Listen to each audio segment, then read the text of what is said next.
ಆ ಸಂಸಾರವನ್ನು ಅಥವಾ ಕೋರ್ಟ್ ಕಚೇರಿ ಇಟ್ಕೊಂಡು ಆ ಭೂಮಿಯನ್ನು ಸ್ವಾಧೀನಪಡಿಸಿಕೊಂಡು ಕೂಡ ದಾಖಲೆಗಳನ್ನ ಶಿಕ್ಷಿಸಿದೆ. ಅದಕ್ಕೆ ನಾನು ಬಾಡಿಗೆ ಅಂತ ಹೋಗ್ಬಿಟ್ಟು ನಿಜವಾದ ಭೂಮಾಲೀಕರಿಗೆ ಧಮಕಿ ಅಂತ ಹೇಳ್ತೀರಾ? ಆ ಧಮಕಿ ಅಲ್ಲಿ ಚರ್ಚೆ ಮಾಡಿ ಲ್ಯಾಂಡ್ ಆರ್ಡರ್ ತೊಂದರೆ ಆಗಬಾರ್ದು ಅಂತೇಳಿ ಮಾಡುವಾಗ ನಾಗರಾಜ ವಿಜಯವನ್ನ ಸಹ ಪ್ಲಾನ್ಗಳನ್ನ ಮತ್ತು ಲೇಖನವನ್ನು ಬರೆದಿದ್ದಾರೆ. ಇದರ ಮಾಧ್ಯಮಗಳನ್ನು ಇಟ್ಕೊಳ್ತಾರೆ. ಭಾಷೆಗಳನ್ನ ಮೇಲಿಸ್ತೀವಿ. ಬೇಕೇ ಬೇಕು.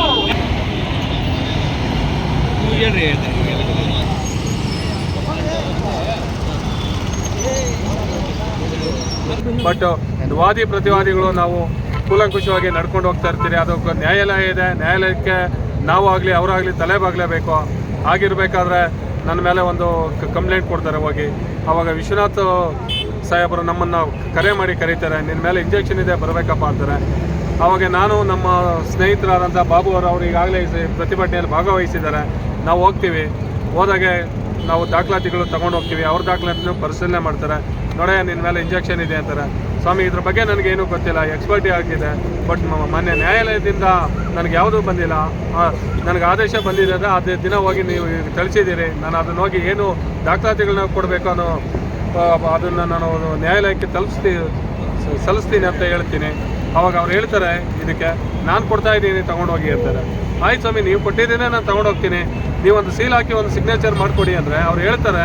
ಏನು ಹೇಳ್ತಾರೆ ಅಂದರೆ ಏಯ್ ನನ್ನ ಪಾರ್ಟಿ ಮಾಡು ಅಂತ ಹೇಳ್ತಾರೆ. ನನ್ನ ಪಾರ್ಟಿ ಮಾಡಿ ಅಂದರೆ ಅರ್ಥ ಏನು? ಅವರೇನು ಭಾಗ ನಮ್ಮ ಕುಟುಂಬದಲ್ಲಿ ಹುಟ್ಟಿದಾರಾ ಇಲ್ಲ ನಾನು ಏನೋ ಭಾಗ ಕೊಡ್ಬೇಕಾ ಅವ್ರು ಪಾರ್ಟಿ ಮಾಡೋಕ್ಕೆ?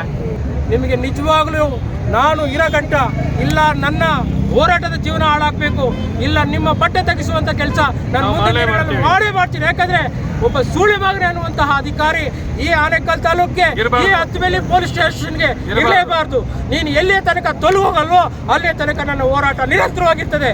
ನೀನು ಒಬ್ಬ ಪಬ್ಲಿಕ್ ಸರ್ವೆಂಟು, ನೀನು ಪಬ್ಲಿಕ್ ಸರ್ವೆಂಟು, ಪಬ್ಲಿಕ್ ಸೇವೆಯನ್ನು ಮಾಡಬೇಕೆ ಹೊರತು ಜನರ ತೆರಿಗೆ ಹಣದಿಂದ ತಗೊಳ್ಳುವಂತ ಒಬ್ಬ ಪಬ್ಲಿಕ್ ಸರ್ವೆಂಟ್ ನೀನು ಸರ್ಕಾರಿ ಅಧಿಕಾರಿ ಒಬ್ಬ ನೊಂದು ಬಂದಂತಹ ರೈತನಿಗೆ ನೀನು ಸುಳೆ ಮಗಿ ಅಂತೀಯ ಅಂದ್ರೆ ನೀನು ನಿಜವಾಗ್ಲೂ ಲಾಯಕ್ಕಲ್ಲ. ನೀನು ಪೊಲೀಸ್ ಅಧಿಕಾರಿ ಆಗ್ಲಿಕ್ಕೆ ಲಾಯಕ್ಕಲ್ಲ ಅಂತ ನಿಟ್ಟಿನಲ್ಲಿ ನಾನು ಒಂದು ಶಬ್ದವನ್ನು ಮಾಡ್ತಾ ಇದ್ದೀನಿ.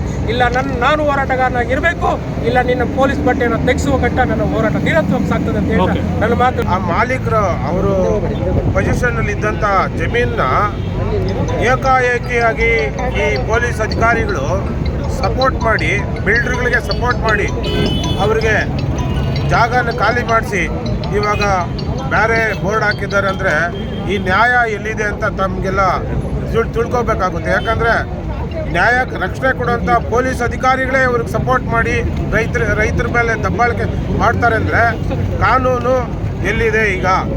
Download public next.